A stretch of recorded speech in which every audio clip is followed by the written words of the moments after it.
Golf is a simple game. Just hit the ball into the hole in as few strokes as possible. Easy, right? Well, not when you're standing over your ball, gripping your club like it's a live grenade, and trying to remember whether you're supposed to use the 7-iron, the 5-wood, or just start crying. If you've ever looked at a set of golf clubs and thought, do I really need all these, or is this just a very expensive way to confuse me? You're not alone. The truth is, each club has a specific job, and using the wrong one at the wrong time can turn a great shot into a tragic comedy. In this video, we're breaking down the 5 main types of golf clubs: drivers, woods, irons, wedges, and putters. What they do, when to use them, and why golf would be a whole lot easier if we could just play the entire round with a putter. By the end, you'll at least sound like you know what you're talking about. Whether your shots actually improve, well, that's another story. Let's get started. First up, the driver, the big gun. The driver is the biggest club in your bag, designed for one job: hitting the ball as far as possible off the tee. It has the largest club head, the longest shaft, and the lowest loft of any club, usually between 8 to 12 degrees. Because of its size and design, the driver is the most powerful club, but also the hardest to control. It's meant to launch the ball high and far, ideally down the middle of the fairway. But for most golfers, it's just as likely to send the ball into the trees, the rough, or the next fairway over. Despite its name, the driver is almost never used anywhere except the tee box. It's built for maximum distance, not precision, and trying to hit one off the ground is a disaster waiting to happen. Even pros rarely attempt it because it requires near-perfect technique to get the ball airborne.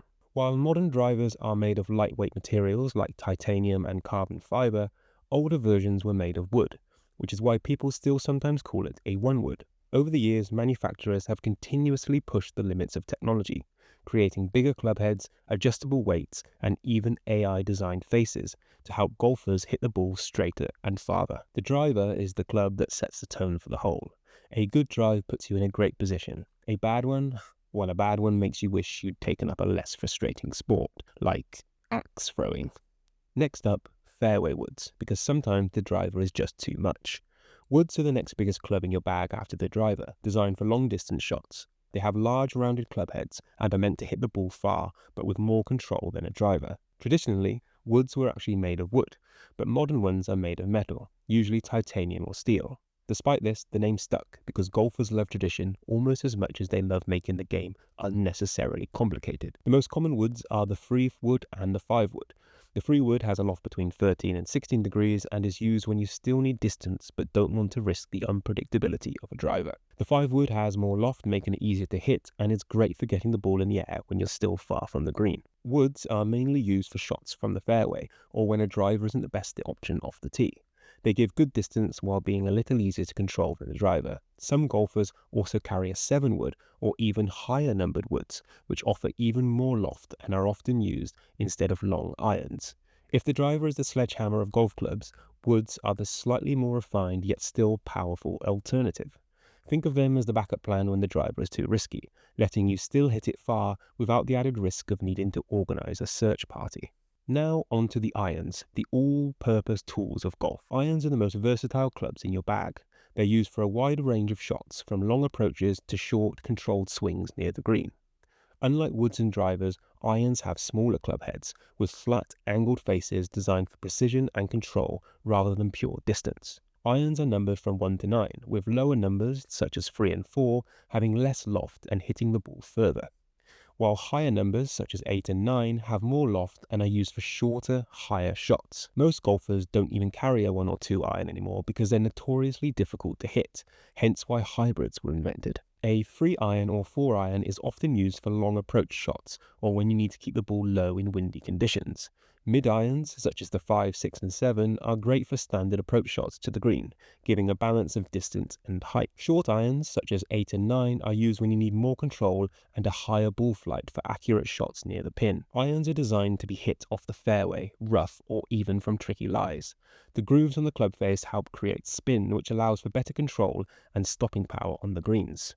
That's why pros can make the ball land and spin backwards, whilst most amateurs are just happy to get their shot on the green at all. If woods are the big hitters, Irons are the precision tools. They require a good swing and solid contact, but once mastered, they give you the control needed to navigate the course and set up scoring opportunities, just as long as you actually hit the ball and not the ground first. Now for the short game specialists, wedges. Wedges are the specialty clubs in your bag designed for short, high-lofted shots that require precision. They are used when you need to get out of trouble, hit a controlled approach shot, or get the ball to stop quickly on the green. In other words, these are the clubs you'll use when your last shot didn't go as planned, which, to be honest, is most of the time. There are four main types of wedges: the pitching wedge, the gap wedge, the sand wedge, and the lob wedge. Each one has a different loft affecting how high and how far the ball travels. The pitching wedge has the lowest loft, usually around 44 to 48 degrees, and is used for approach shots, chips, and lower trajectory shots with a bit of roll. The gap wedge, as the name suggests, fills the loft gap between the pitching wedge and the sand wedge, typically around 50 to 54 degrees. It's useful for controlled approach shots where a pitching wedge is too much, but a sand wedge is too little. The sand wedge, usually 54 to 58 degrees, is designed to help you escape bunkers and thick rough. It has a wider sole which helps the club glide through sand instead of digging in. Most golfers fear the bunker, but with a proper sand wedge, getting out is easier than you think, though that doesn't mean your ball won't just land in the next bunker over. Finally, the lob wedge has the highest loft, often between 58 and 64 degrees, and is used for high, soft landing shots.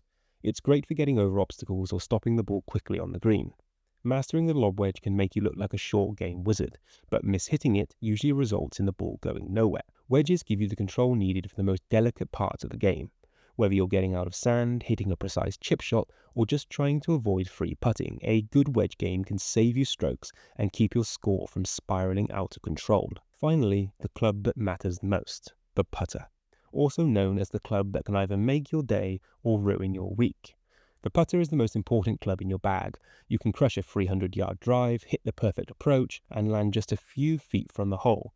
But if you can't putt, none of it matters. Unlike other clubs, the putter isn't about power or distance. It's designed for rolling the ball smoothly across the green and into the hole. It has a flat face with little to no loft, so the ball stays on the ground instead of going airborne. There are different types of putters, but the two most common are blade putters and mallet putters. Blade putters are simple and traditional with a thin, flat design, whereas mallet putters have a larger, more rounded head that offers more stability and forgiveness on off-center strikes. Some modern putters even have alignment aids and fancy weighting systems to help golfers keep their stroke consistent, because nothing says confidence like needing a high-tech putter to remind you where to aim. Putting might seem easy, just tap the ball right, but it's actually one of the hardest parts of the game. Reading the break of the green, controlling speed, and keeping a steady stroke takes skill and practice. A putt that's just a little too strong can roll way past the hole, and one that's too soft might just stop inches short, leaving you questioning your life choices. The putter is the only club you'll use on every hole, and it's responsible for the most strokes in a round. A great drive is impressive, but a great putter, that wins games. If you want to lower your scores, forget smashing the ball further, get better at putting. And that's your golf club breakdown. Each club has a role, and knowing when to use them can make all the difference. Will this magically fix your swing? Definitely not, but at least now you'll sound like you know what you're doing, and you'll be able to confidently explain why your shot went 50 yards in the wrong direction. If you found this helpful, don't forget to like and subscribe for more simple golf explainers. Thank you.